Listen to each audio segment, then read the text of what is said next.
A musicalidade que ressoa na paisagem sonora pode expressar muito a respeito da cultura de um povo.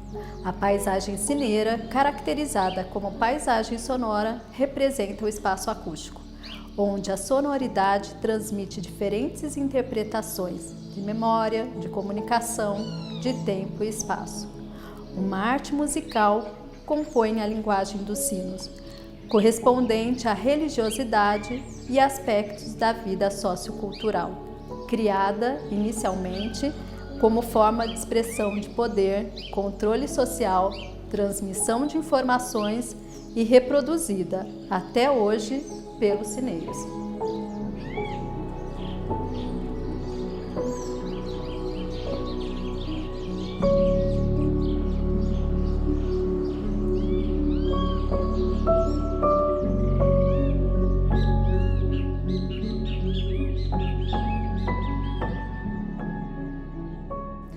As cidades de Diamantina e Ouro Preto, em Minas Gerais, possuem relevantes centros urbanos reconhecidos como Patrimônio Histórico pelo IPHAN e Patrimônio Cultural da Humanidade pela Unesco.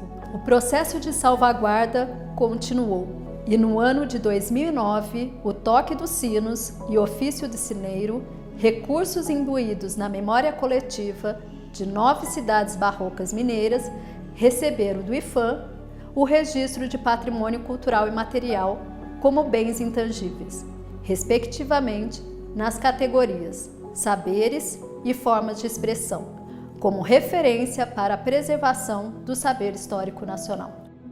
Nessas paisagens sonoras protegidas, quase não se escutam mais o som dos sinos como antigamente. Os sinos foram lentamente silenciados com o passar dos anos, deixando nas demais cidades a memória da trajetória sineira, hoje relembrada apenas em ocasiões especiais. A resistência da cultura sineira encontra-se relacionada à própria resiliência dos sineiros, em manter viva a linguagem dos sinos, como capacidade de adaptação às novas dimensões e funções paisagísticas, em decorrência da dinâmica sociocultural, econômica e política.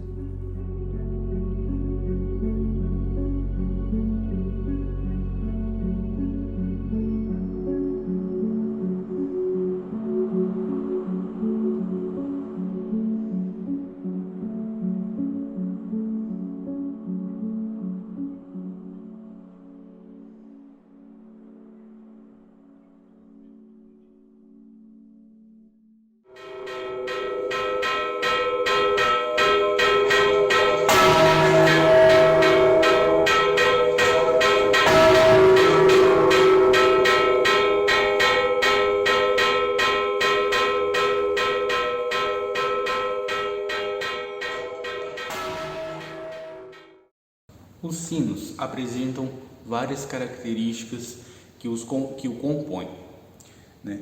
Nós temos cada sino em igrejas mais antigas divididas em várias partes. Então, para a gente conhecer um pouquinho disso, para a gente entender a sonoridade, para a gente entender as formas do sino, é importante também a gente entender essa estrutura. Então, o sino aqui em Ouro Preto e em algumas outras regiões de cidades históricas apresenta os seguintes componentes. A parte de cima, a gente tem o que chamamos de contrapeso, é essa parte de madeira aqui. Ela também pode ser chamada de cabeçote. Aqui ela é feita de madeira, ela pode ser feita até de uma forma mais de ferro, uma estrutura de outro componente. Porém, nas igrejas mais antigas coloniais, a gente tem essa estrutura em madeira e dentro dela você tem alguns pesos que vão assim facilitar a movimentação do sino. O que prende o sino, né, na torre ou na cantaria, que é a parte de pedra ou madeira da igreja, né, nas paredes, é o eixo. Esse eixo vai encaixar no que chamamos de mancal. O que é o mancal? O mancal é uma estrutura como a minha mão está aqui, nesse mesmo formato na minha mão, em forma de um C ou de um U. E aí o eixo vai se encaixar nessa parte que está presa na parte da cantaria, né, na parte da parede, possibilitando assim o eixo rodar, né, fazendo a movimentação do sino sem vibração, muita vibração de força na parede. Então você tem um meio quase igual uma roldana, quase igual um rolamento, porém é uma estrutura em forma de U que se encaixa o sino, né? O sino, para ser preso no cabeçote, ele possui o que nós chamamos de meais. O meal é uma estrutura desse tipo, desse formato, ou até mesmo de forma separada, só tendo o que a gente vai chamar aqui também de lança, né? Essa lança, e aí ele pode ter uma composição aqui também de alguns parafusos. Esse, por ser um sino demonstrativo pequeno, a gente só tem essa estrutura dobrada, que também é possível encontrar em sinos menores. Em cima, nós vamos ter mais ainda uma forma de um ferro mesmo, né?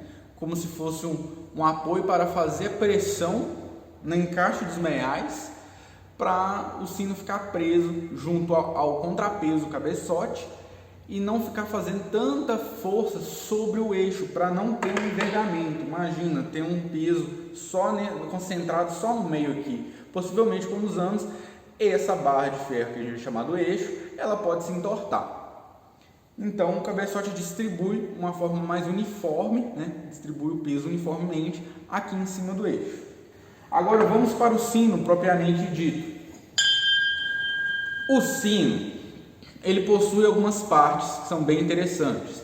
Aqui em cima, essa parte aqui, chamamos de coroa. Aqui que a gente coloca os encaixes, tanto do eixo quanto dos meais.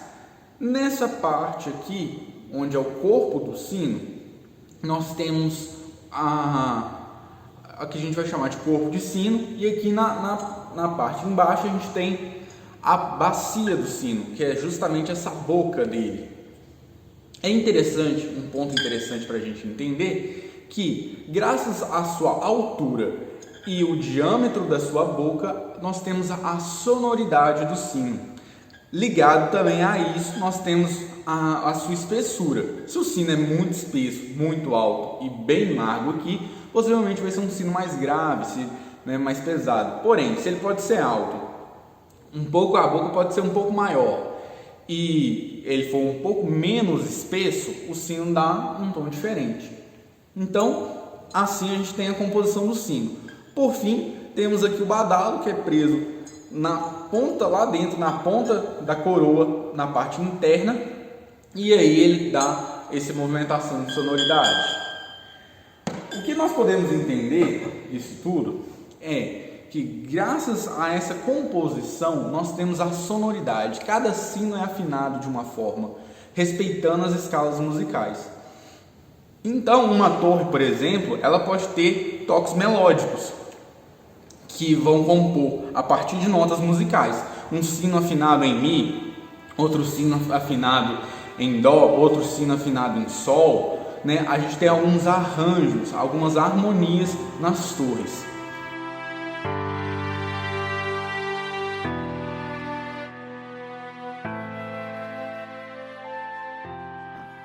O mestre sineiro é a referência na linguagem dos sinos, em seu papel de interlocutor entre a terra e o céu.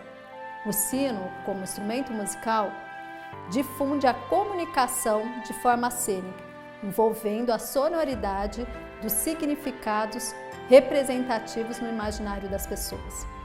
A cultura e a tradição oral, por meio dos ensinamentos dos mestres sineiros, sustentam as práticas dos toques, que transpassam as barreiras territoriais, contribuindo na organização dos lugares sagrados.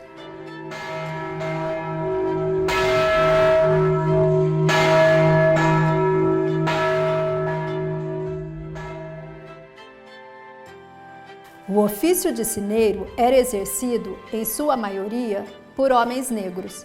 As associações leigas e irmandades muito provavelmente utilizavam a mão de obra escrava para tanger os sinos. No período colonial, o toque de sinos ficava a cargo da escravaria, e esta forma de expressão sofreu significativa influência dos ritmos africanos.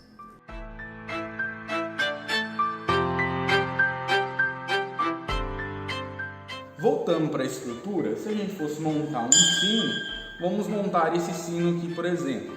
Eu tenho o sino, vou encaixar a parte do eixo, em seguida vou estruturar ele, aqui vou prender ele aqui, vou estruturar ele com a parte do contrapeso,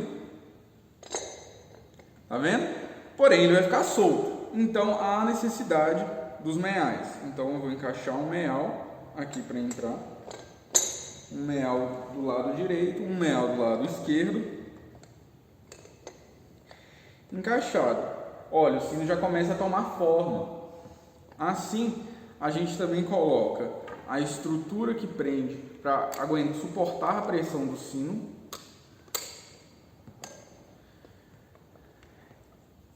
Com que faz com que ele prenda de uma forma bem forte, né?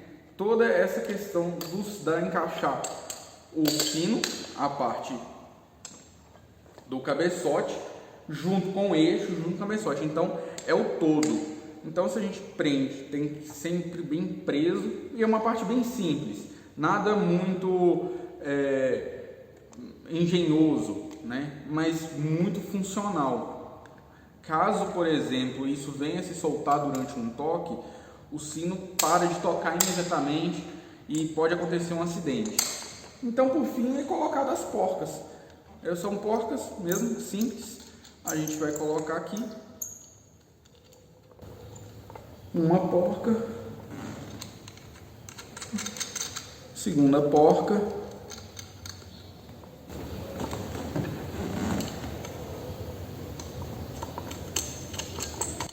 terceira porca,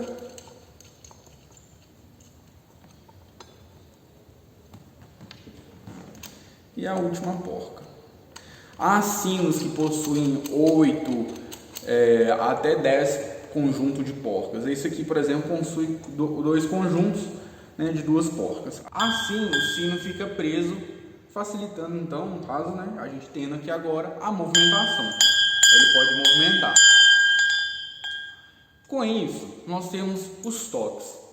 Quais são os toques? Aqui em Ouro Preto, nós temos uma grande divisão principal, que a gente vai chamar repique e acompanhe. O repique são os 2 sinos pequenos. Por exemplo, se a gente for falar, a gente vai ter o repique festivo rápido, e dentro do festivo, né, festivo rápido e festivo lento.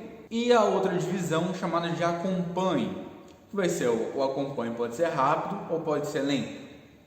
Então, por exemplo, se eu for fazer um repique, lembrando, os dois sinos menores ou um sino menor, ele vai manter uma cadência. Por exemplo, se ele for lento, festivo, lento, ele vai fazer uma nota por tempo dentro de um compasso. Então vai.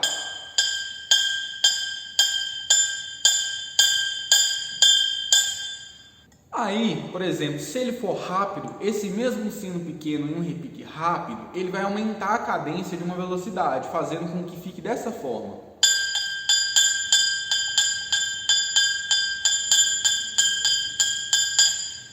Assim, o outro sino, por exemplo, maior, pode acompanhar de uma forma mais lenta, por exemplo.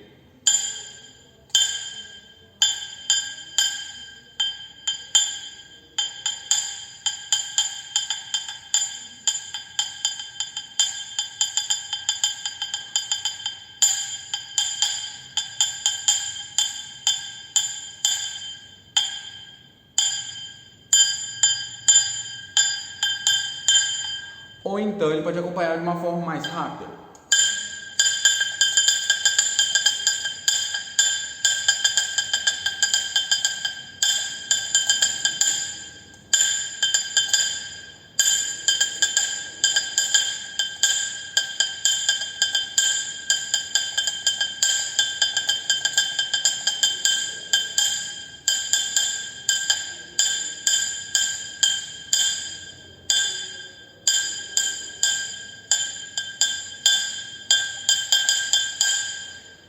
Ele pode acabar dessa forma mais rápida. Assim, todos os repiques festivos serão, todos os toques festivos serão dessa forma, apresentando repiques e acompanhes lentos e rápidos.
Quando termina então esses acompanhes e repiques, nós temos o dobro. O que é o dobro? O dobro é simplesmente rodar o sino. Então a gente vai puxando a corda e o sino vai rodando até ele ficar nesse ponto, que em muitos lugares vai chamar de beber água, colocar o sino para beber água, ou aqui a gente vai falar que é tedel. Por que tedel?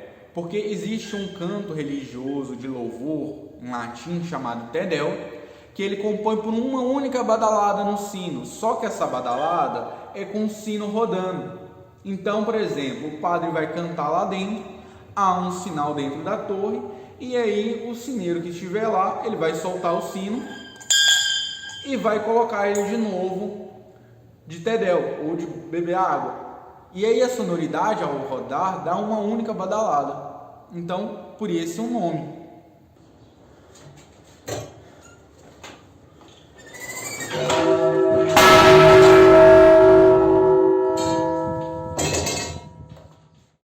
toques fúnebres. Há sinais para homens e para mulheres. Os sinais de criança não fazemos por quê? Porque é um sinal mais festivo. Então, de homens, são 2 sinais de repique, né?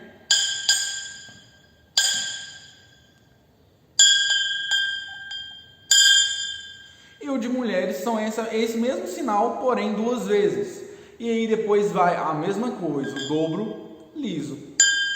Então há esses 2 toques, o fúnebre, o festivo. Há também os toques de missa. O toque de missa, necessariamente, é no final de um repique festivo ou no final de um repique fúnebre. Por exemplo, uma missa de finados, o toque é fúnebre. Então, quando a gente faz esse toque, a gente faz a entrada para a missa, ou arremate, que é aquele toque assim.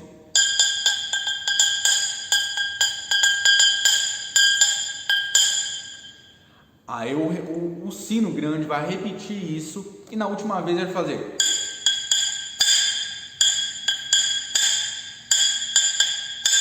Aí todos os sinos da torre fazem a mesma coisa. Pá, pá, pá. Aí todo mundo junto. Cham, pá, pá, pá, cham, pá, pá, pá, cham. E aí vai começar uma cadência do grande até o pequeno, fazendo a seguinte situação.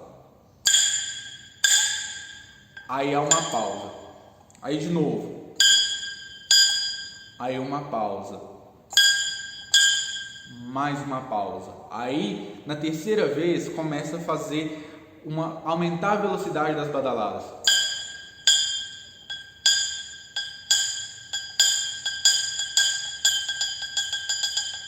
Aí vai diminuindo a força até parecer que o sino sumiu e depois começa a aumentar de novo.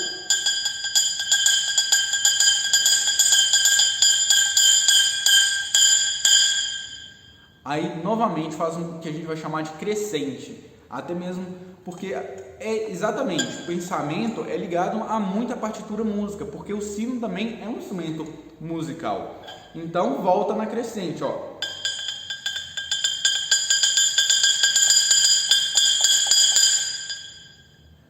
E aí uma terceira e última vez.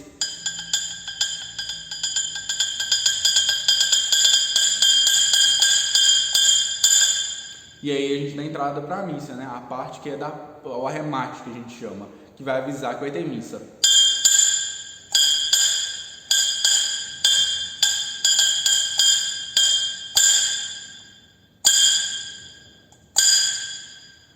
Pronto. Vão acontecer isso em todos os sinos. E aí o último sino, o sino maior da torre, vai dar uma badalada maior. Assim, há em todas as igrejas.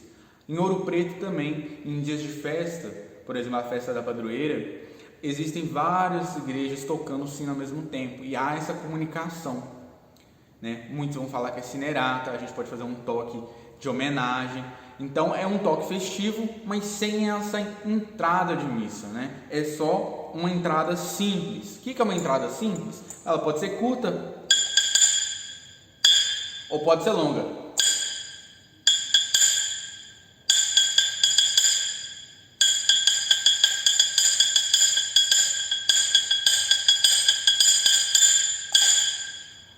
São essas 2 entradas. Então os sinos se apresentam para começar o toque nesse formato em um dia festivo, seja em qualquer igreja, aqui na Nossa Senhora Basílica de Nossa Senhora do Pilar, na igreja de Nossa Senhora do Rosário, Nossa Senhora do Carmo, São Francisco.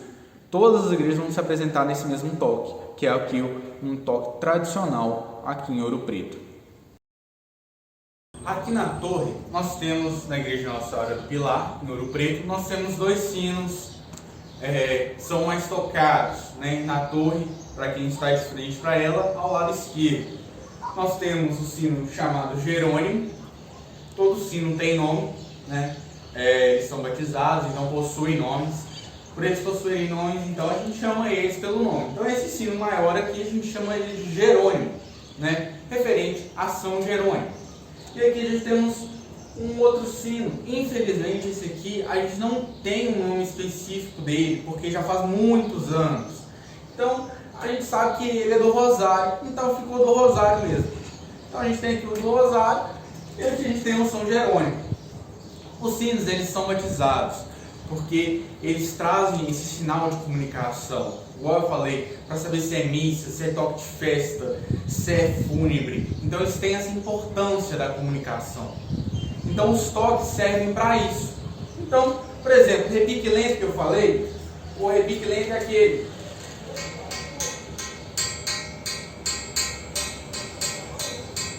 Repique rápido, repique lento. Lento, rápido.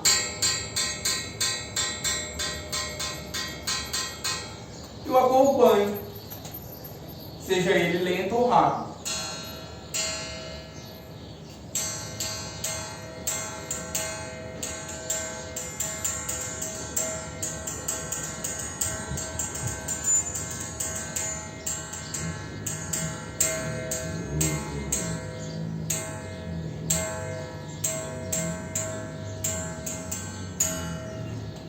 Então, cada irmandade, cada igreja tem o seu sino.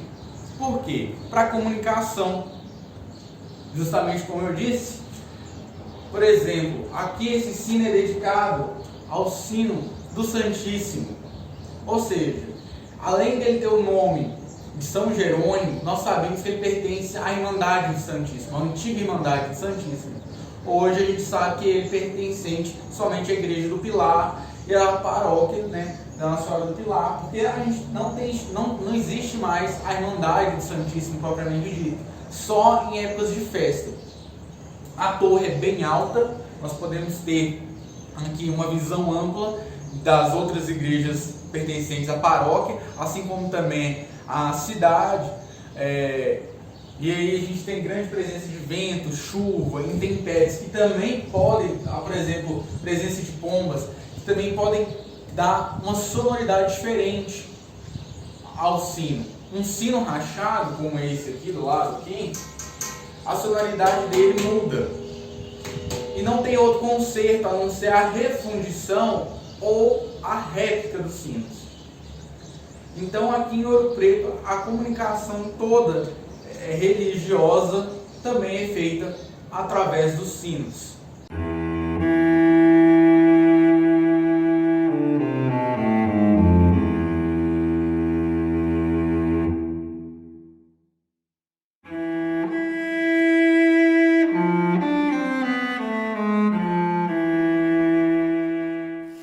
As memórias, que são conhecimentos de apropriação popular de tradição oral, devem ser disseminadas por meio da educação patrimonial, como objeto de valorização e manutenção da herança cultural, possibilitando ampliar o entendimento sobre a construção identitária, suas funções e significados. Assim, o universo das paisagens sonoras, da linguagem dos sinos, do ofício dos sineiros, não se restringe ao campo sacro, mas à comunicação e o controle do tempo, revelando vieses geográficos, históricos, políticos e socioculturais, importantes para compreendermos a contextualização de sociedades passadas que reverberam preceitos atuais.